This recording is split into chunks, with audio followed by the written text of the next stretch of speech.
Hello, I'm very excited today to bring you Dr. Mark Kramer from Boston University. And he's a professor in the Mathematics and Statistics Department who works a lot on trying to bring mathematical techniques and concepts to neuroscience, often with a strong clinical focus. Today, Dr. Kramer is going to discuss the idea of functional connectivity in the EEG and how that relates and applies to sleep data and various considerations that you have to make when doing that analysis. And I'm very excited to have him here today.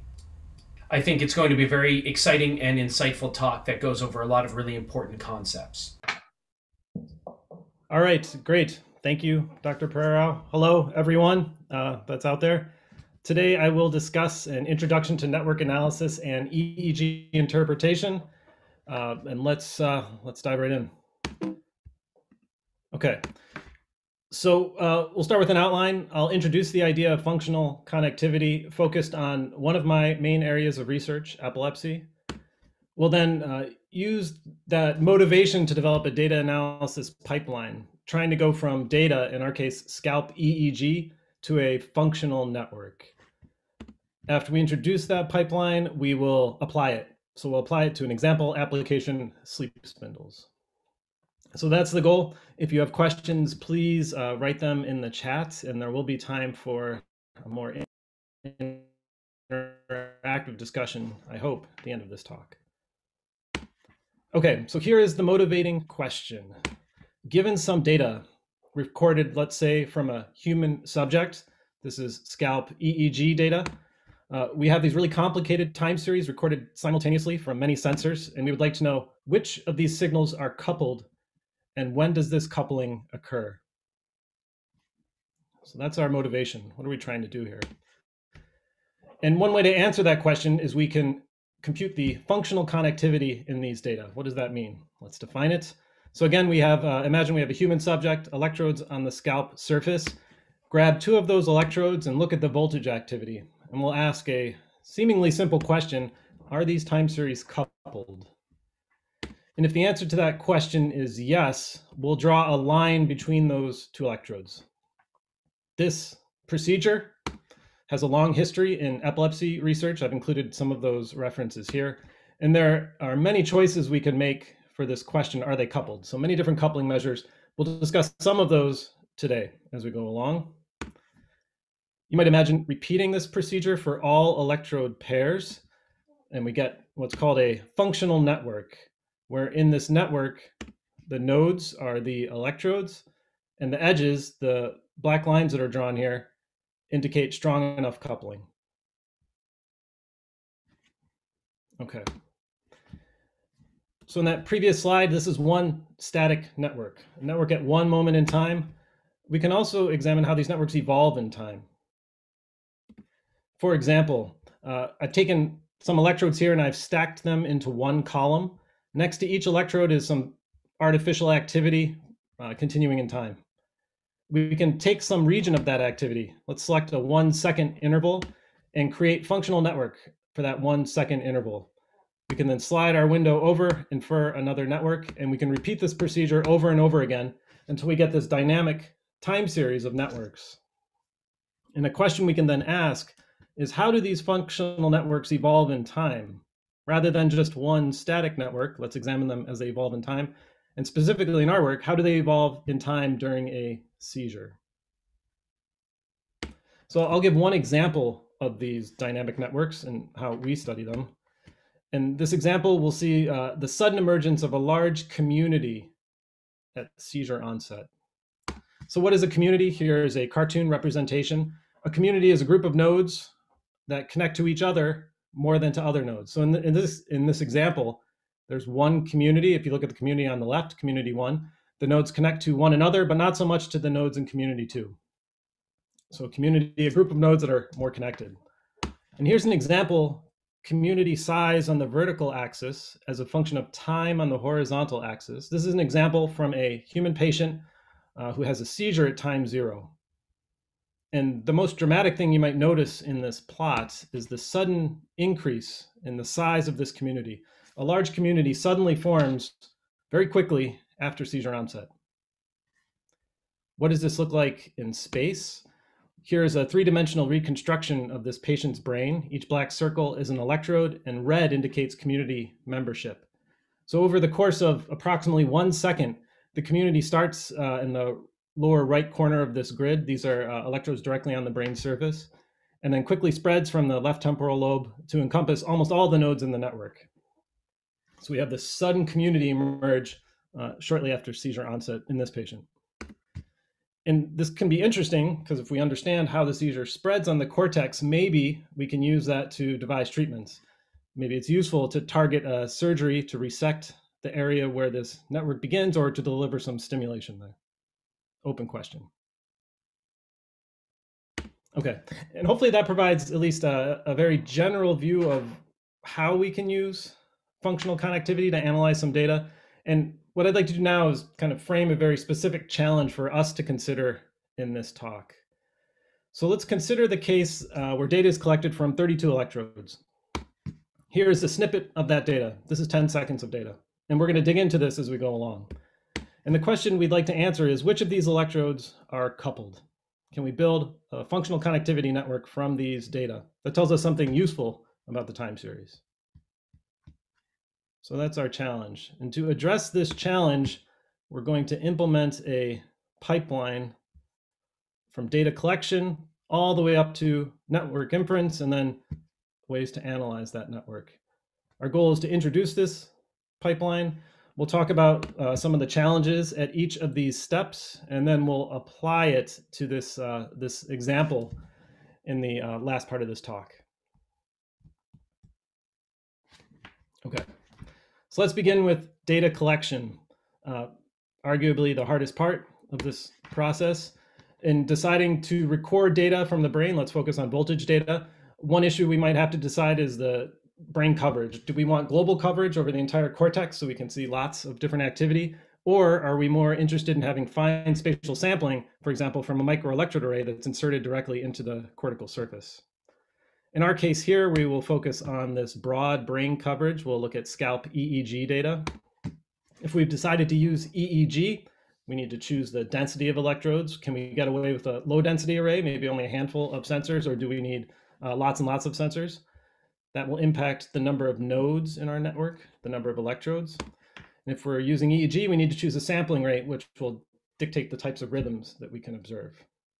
Data collection, very difficult. I've outlined only 3 potential issues here. There are many, many more. But let's assume we've done this, or we work with very talented collaborators who can collect this data. Let's consider a next step. After collecting this voltage data from the scalp surface, we need to choose a reference. And if we do nothing, then we'll have what I'll call a physical reference. What does that mean? Well, if we have an electrode directly on the top of the scalp, it's CZ. That's we look at the voltage activity there relative to something.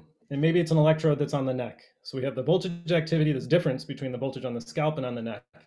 That's a physical reference, and maybe it works just fine. Alternatively, we can choose different references. We might choose to use a bipolar reference, where you take activity at one sensor and subtract the activity from a neighboring sensor, which will give a more local idea of what's happening in the voltage. Doing that will typically reduce the number of nodes in our network.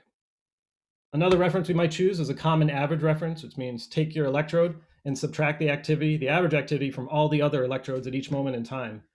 And you might wonder what impact that would have of introducing this shared signal across all the electrodes. What impact would that have on the functional networks that result if they're all sharing this common signal?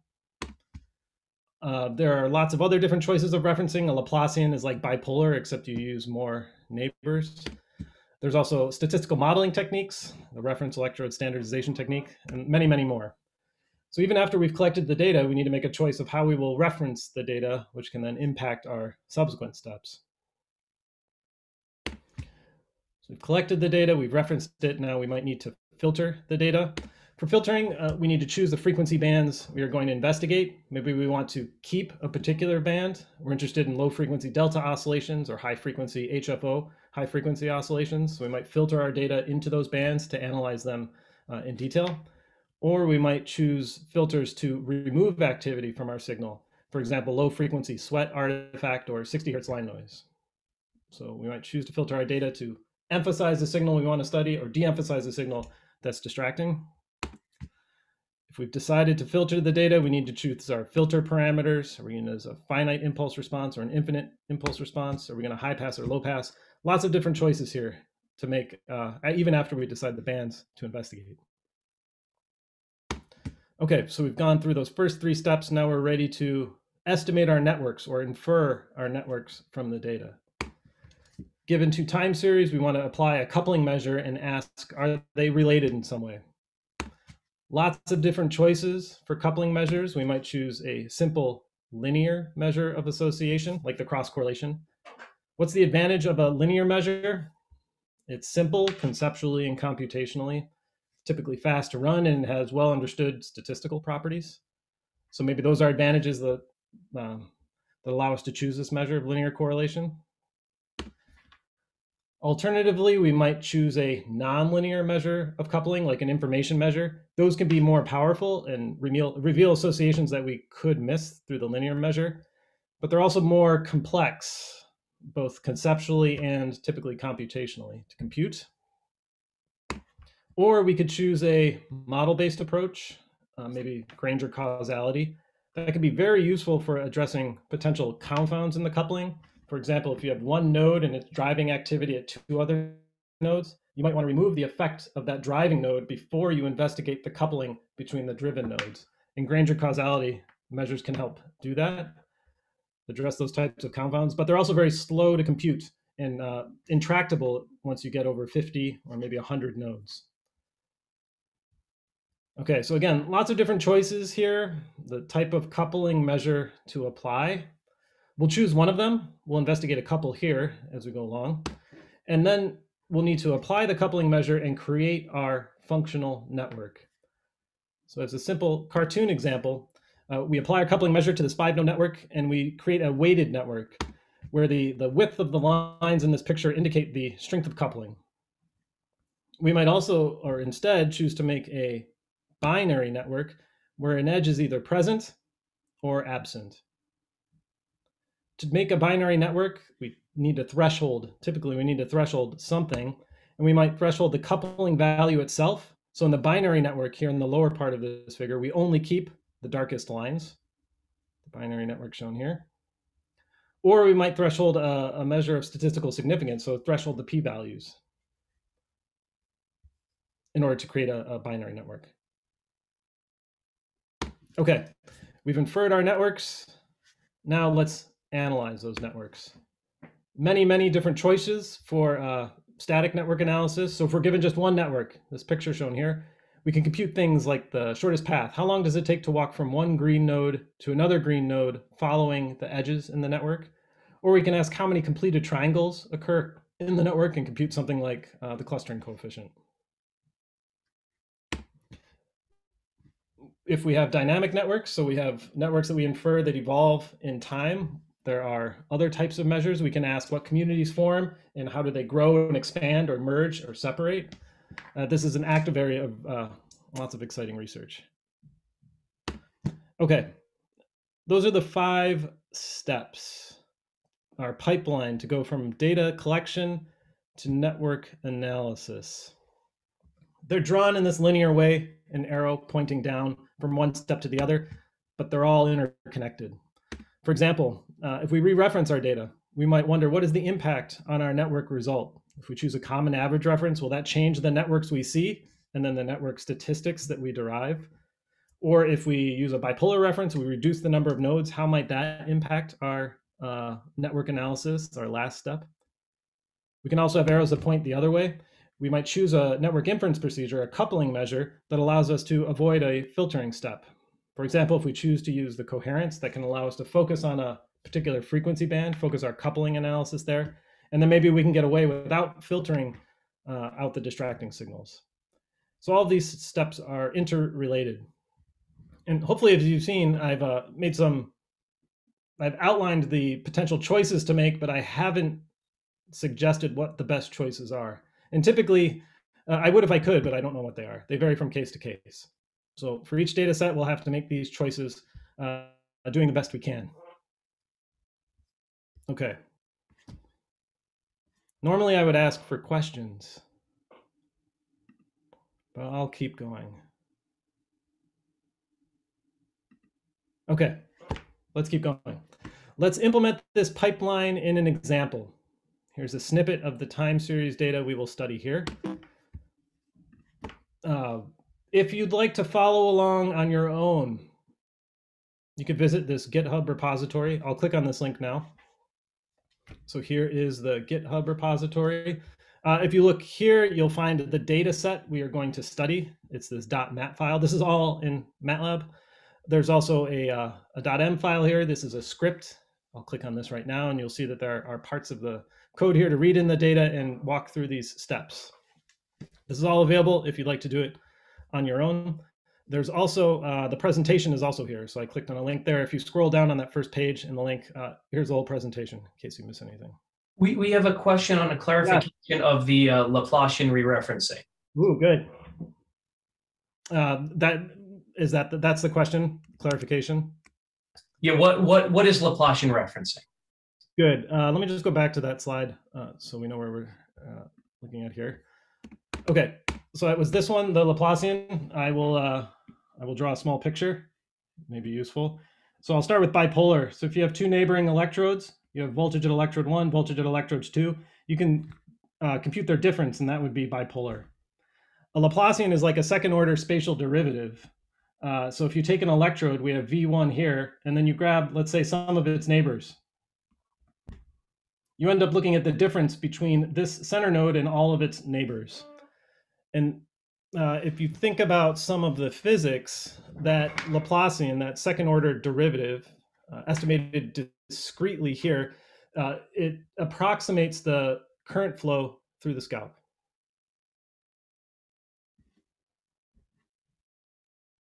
Okay.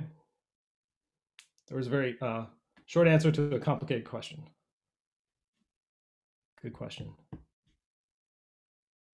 And if you're interested for references, stick around and I'd be happy to share some. Okay. Other questions? All right. Let's continue on. Again, all the code is available if you'd like to follow along later or now. We won't go through the details of the code right now. Instead, we will look at the results and try to interpret them. All right, so let's start with the data collection. I've made it seem even more trivial here. Data collection, we are simply going to load in a file. This is typically where I plug into data collection, loading in a file. While in the background, all of the hard work is done by my very talented collaborators. So we'll load in our data file. We've collected the data, and then we're going to look at it. So let's visualize it. And let's do that here. So this is the code that's on the repository. I'm just going to load in the data, and let's look at it. So here is the data. On the vertical axis is nodes. So we have our nodes or our electrodes on the vertical axis. It goes from 1 to 32 nodes. We have time in seconds on the horizontal axis. It's 240 seconds of data. And I'll tell you something else about this data. It's recorded, let's say, from a human subject who is asleep in stage 2 sleep, N2 sleep. And the sampling rate is 256 hertz. So the sampling rate is 256 hertz. And this is, this subject is in N2 sleep. So given this data, we can look at it and what do we see? So what types of things might you notice in this signal? It's hard to say. There are lots of things we can notice here. If I focus on this blue signal on the bottom, it looks like there's a very slow fluctuation that starts here at time 0 and maybe ends way over here. So something that has a period of 100 seconds or more. So very slow fluctuations in these data. Maybe we see that in other sensors as well. What else? Nothing stands out as being too noisy. There's nothing that's no signal that's obviously different from the others.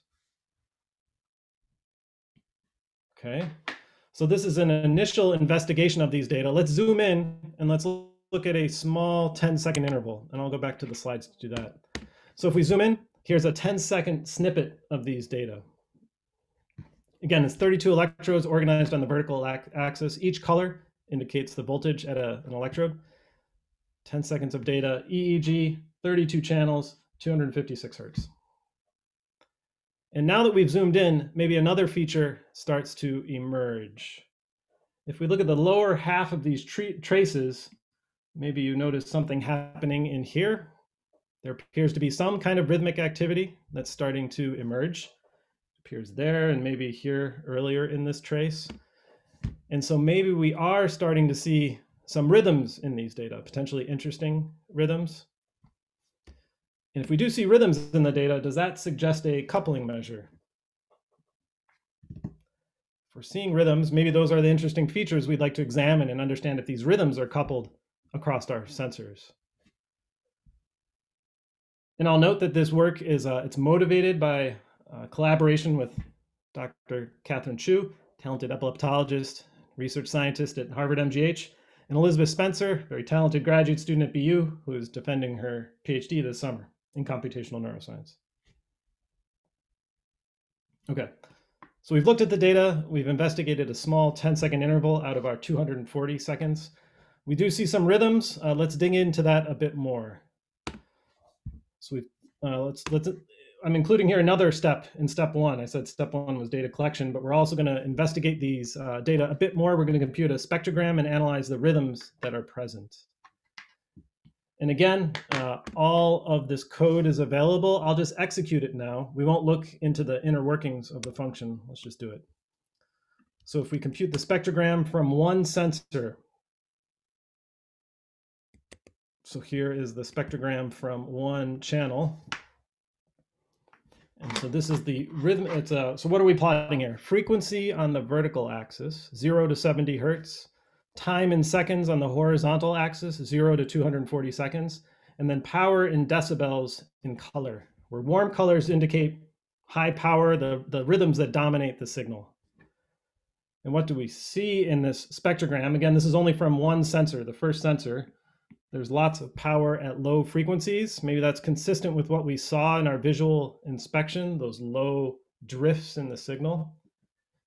And something else that's starting to emerge are these islands of power that seem somewhat regularly in this signal. So what are these? What are these things, these islands of power that appear again and again and again? Let's zoom in. And I'll do that by going back to the PowerPoint slide. Let's look at a small interval of this spectrogram. So do we observe rhythms? Here's a 12-second interval, same axes, frequency on the vertical axis, time on the horizontal axis, and power in decibels in color. And looking here, a feature that stands out are these bursts of rhythmic activity. So we have these islands of power that are appearing. Their frequency range, it looks like they extend, I don't know, maybe from 16 to 9 hertz. How long do they last? Maybe a half second to 2 seconds. So we're seeing these transient events, these transient rhythms, 9 to 16 hertz, half second to 2 seconds. What are these? The sleep experts here will recognize these as sleep spindles that are occurring in this subject, consistent with the subject being asleep in a particular stage, N2. And so we're seeing sleep spindles in these data, and maybe that motivates the network inference we'd like to perform. The data is rhythmic, and maybe we're curious, how do these rhythms, these spindles, couple across our sensors? There are lots of different choices we can make for network inference. I'm going to choose one to start. Let's choose the coherence. So we'll use the coherence that allow us to focus on this particular band of rhythms, 9 to 16 hertz. And this choice is not too outrageous. It has been implied in other instances to study sleep rhythms.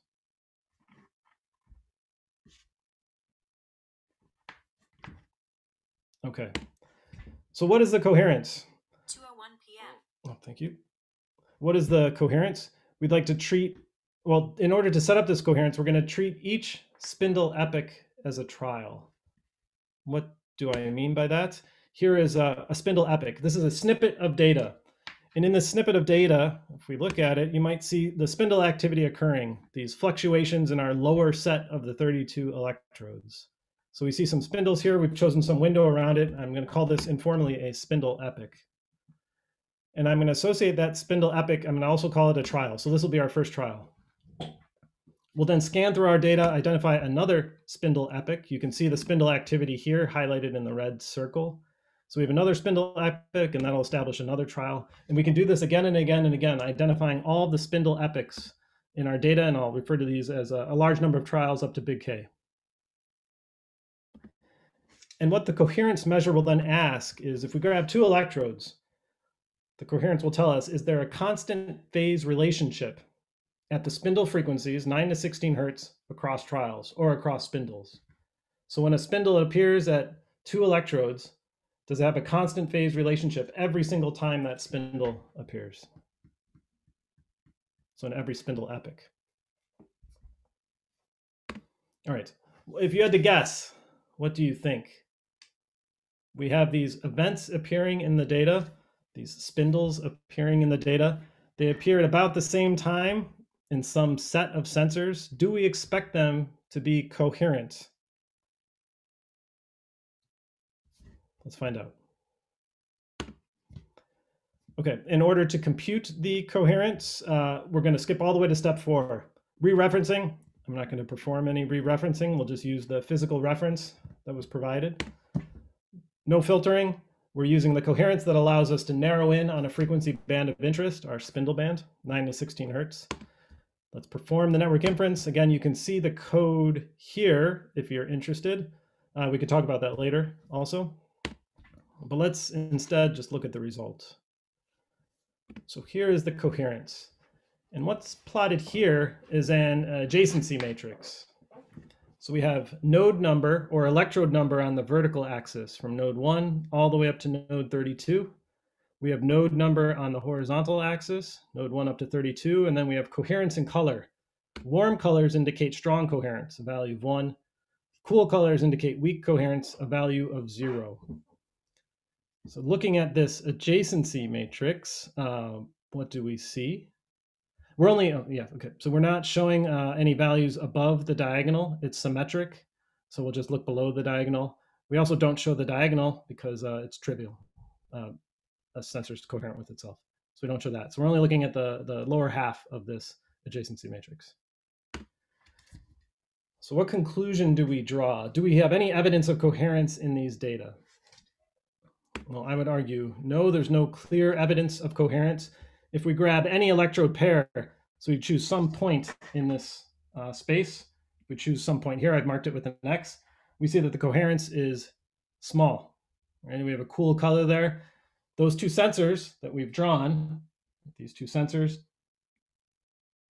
do not seem to possess a constant phase relationship across spindle epochs. And that's true for all pairs that we see in this result. Okay, so preliminary result, we have rhythms in our data, we computed the coherence, we're not finding any evidence of coherence in these data. And if we go back to our visual inspection, we might wonder, does this result make sense? Does this result make sense? So looking at the data, we see that there are these intervals of time where spindles occur about the same time across our sensors. But we're finding no evidence of coherence, even though these spindles are occurring about the same time across these sensors again and again and again. So does this result make sense? Maybe not initially. I would have expected to find some coherence between these spindles across the sensors, but that's not what's occurring. That's not what our measures are showing. Okay, so this result of no coherence, why is it happening? It's potentially confusing. It also gives rise to a very boring functional network. It's a bunch of nodes with no edges, not much to analyze there. Okay, so we have this coherent, we have this confusing, not interesting result. Well, I'll just say it's confusing. We'll see why it's interesting as we go along. Why could this be happening? Why no coherence? Well, maybe our spindle detector is bad. Maybe we're selecting intervals of time where spindles don't occur. We're asking, is there coherence between spindles using these poorly selected spindle epochs? And that's giving rise to a null result, no coherence. Let's have a look. So let's look at the results of our spindle detector. And again, to do that, we can go back to the code. It's all available here. We're going to start by filtering the data just for visualization purposes. We'll filter 2 to 50 hertz to get rid of that slow drift, making it easier to see the spindles. And then we're going to plot the data along with our spindle detections. So we have some other algorithm that'll detect spindles in these data. And let's look at that. So let's do that now. So I will visualize these spindles and the detections. Okay, so again, what's plotted here, the vertical axis is electrodes or nodes. We have time in seconds on the horizontal axis, up to 240 seconds. The voltage activity, filtered 2 to 50 hertz, is shown in color. And then in black, on top of each trace, is our spindle detector. And what you might notice here in the bottom set of electrodes, electrodes 1 to 10, you might see the spindle detector is 0 for some interval of time. So we're not detecting any spindles, and then it turns on. The spindle detections turn on. And that happens again and again throughout this signal. We see our spindle detector is going up. That's indicating when the detector thinks a spindle is occurring, and then it turns off. If we look at our other signals here, so if I choose another one, electrode 18, it appears there are no detections except for these odd, spurious detections, something to fix in our detector. Okay, let's zoom in a tiny bit. So I'll zoom in here. I'll choose some segment of data. Let's look at about 20 seconds here. And if we look at these spindle detections, especially in the bottom 10 electrodes, let's focus on these. They look okay. Let's investigate electrode 10. We see when the detector turns on, it's at about approximately the time of a spindle. Here's another spindle detection. It's not great, right? It's doing okay. Sometimes it's missing the spindles. It's not doing a terrible job. We're not seeing any detections at other sensors, 16, 29. By eye, no clear rhythmic fluctuations that look like spindles, and our detector is reporting none, as we expect.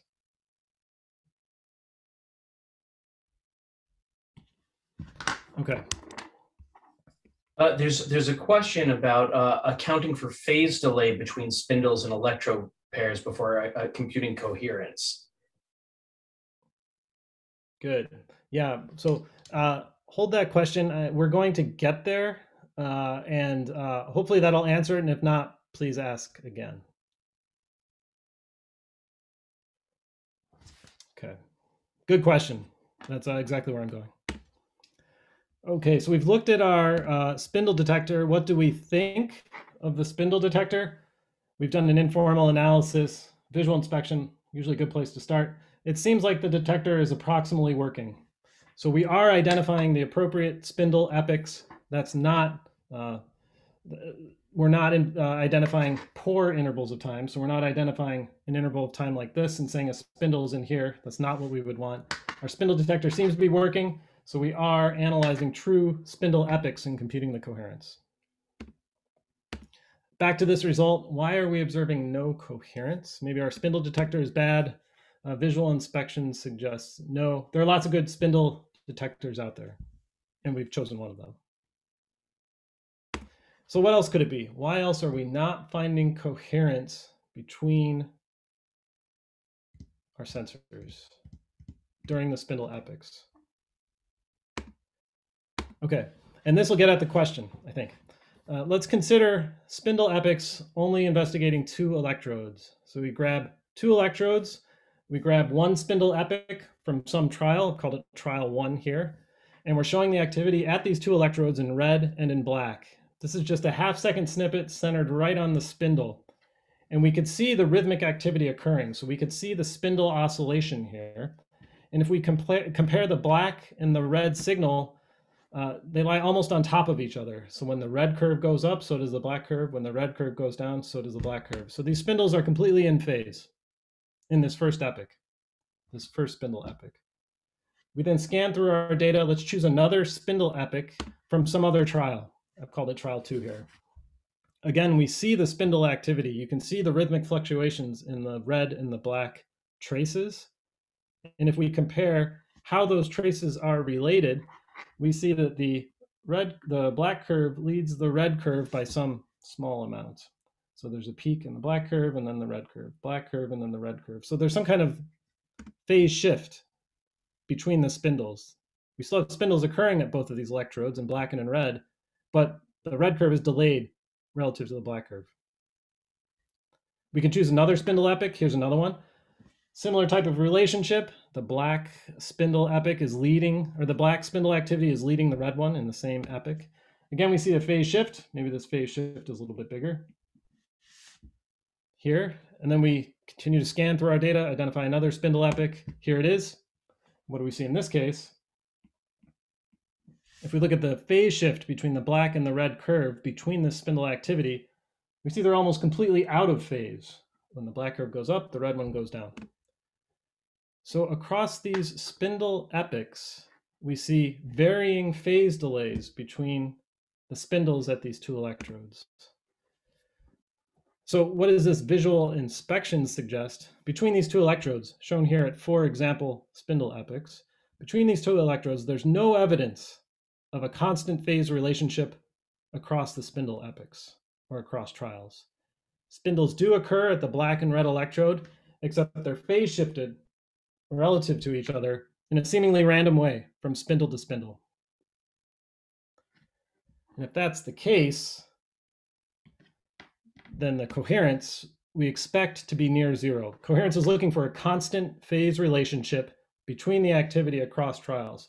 Here we do not have a constant phase relationship. We have a varying phase relationship between the spindles, so the coherence goes to zero in this case.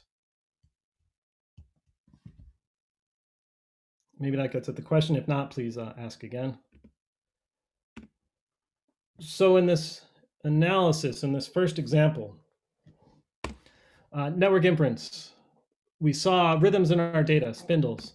We chose coherence as a reasonable place to start. And this was our initial plan in inferring the network. And what we found is the spindles are not coherent, or if we're talking to our statistics friends, we'd find no evidence of coherence in these data.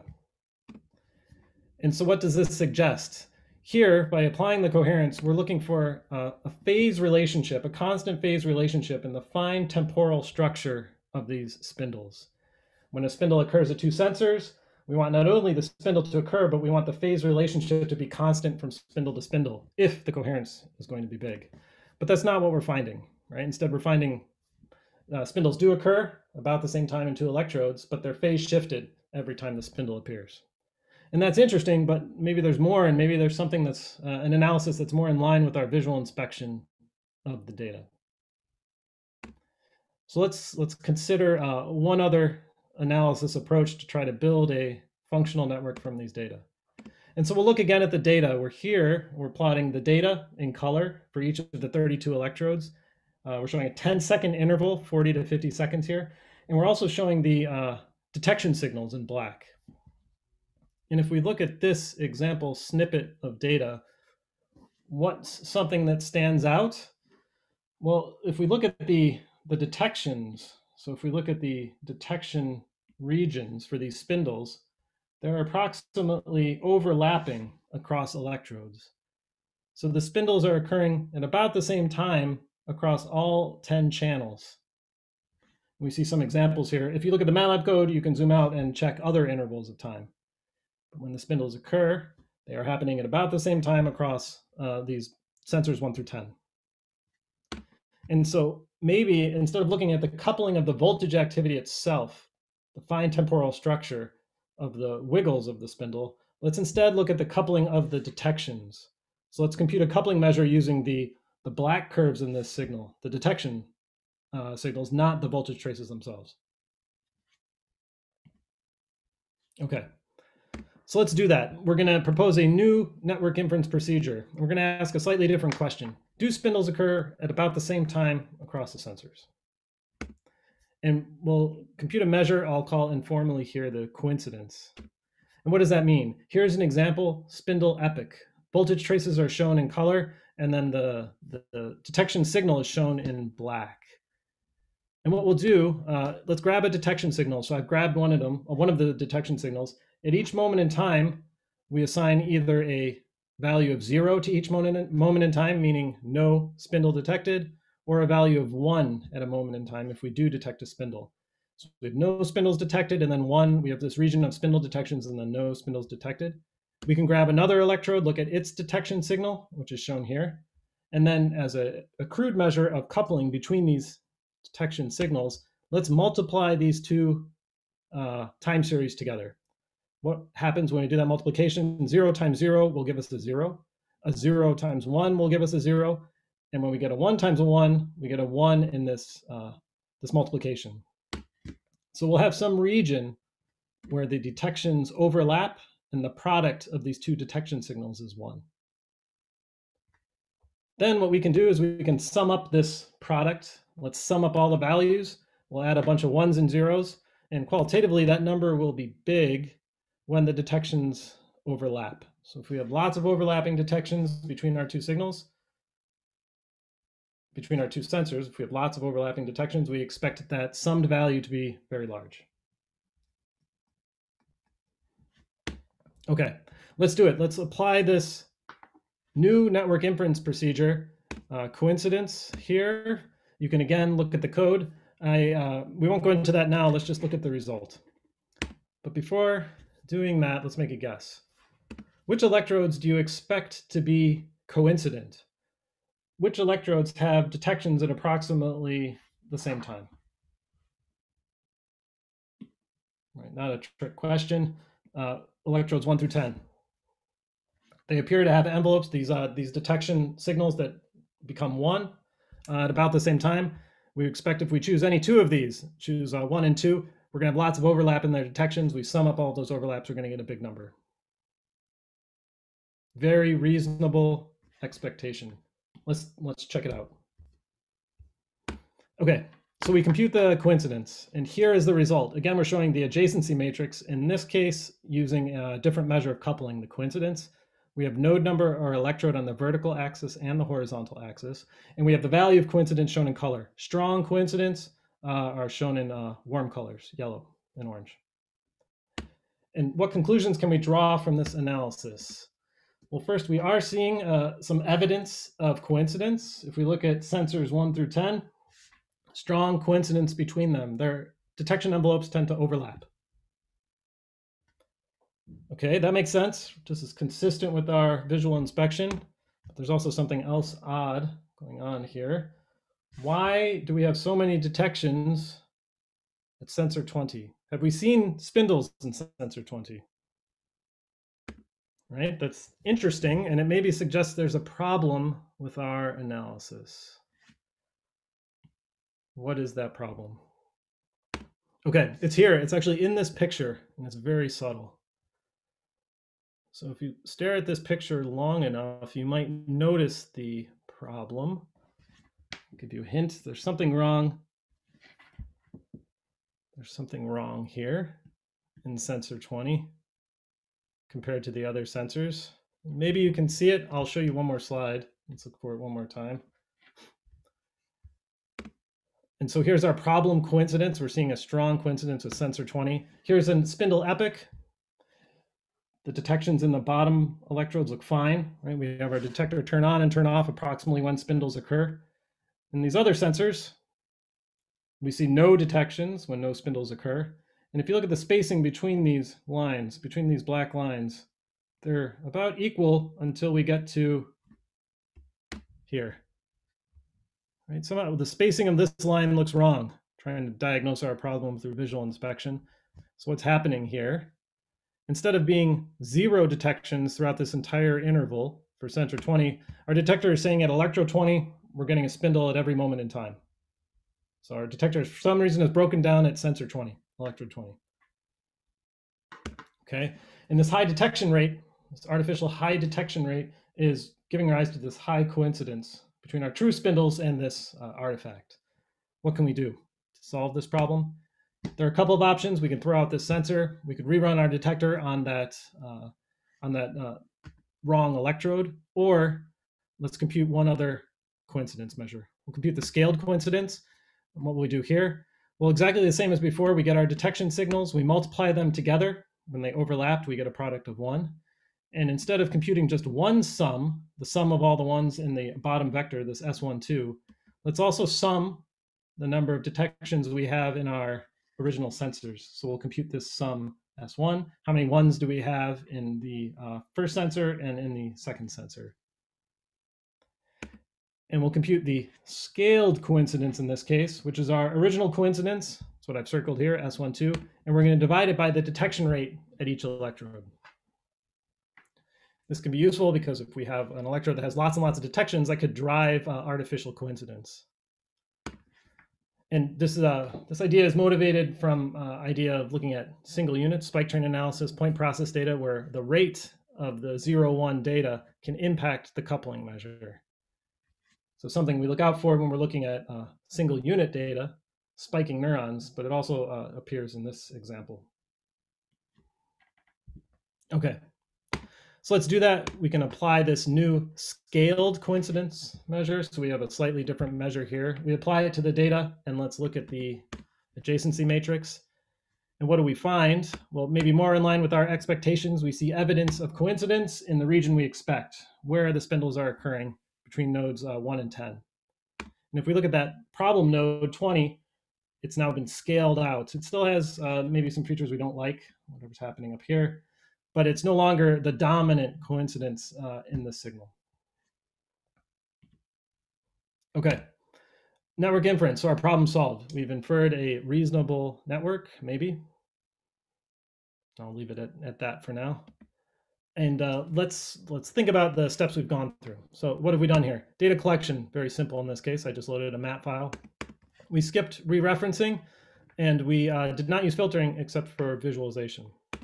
We then performed network inference. We started with the coherence, a very reasonable place to start. And we'll scratch it off. It gave rise to empty networks for potentially an interesting reason. But if we want to perform some network analysis, we'd like some edges in our network that are maybe more in line with our visual inspection of the data. So we computed the coincidence and then the scaled coincidence of these spindle detections. Network analysis, we haven't actually done network analysis here. I can point you to some resources. So if you look at the brain connectivity toolbox, I'll click on it here. It's an excellent resource for lots of different coupling measures. This is the MATLAB one, I think, but there's also Python versions and C versions. Okay, so lots of different measures we could compute once we've built this functional network, but we won't talk about that right now. Okay, good. So conclusions. Characterizing functional connectivity in the brain. It's filled with pitfalls. It requires careful decisions and interpretation at each step. There's no optimal route. It'll almost always involve a process of trying something and failing and trying something else. But it can be useful, especially when these decisions are made very clear and motivated. Okay, and I'll stop there. I'd like to thank Dr. Pereira again for organizing this seminar series and inviting me. I'd also like to thank Elizabeth Spencer, graduate student, very talented graduate student at BU, who's finishing her PhD this summer. Ori Eden is a statistician I go to with all of my statistics questions, and Catherine Chu, research scientist, epileptologist at MGH, that I go to for all of my other questions.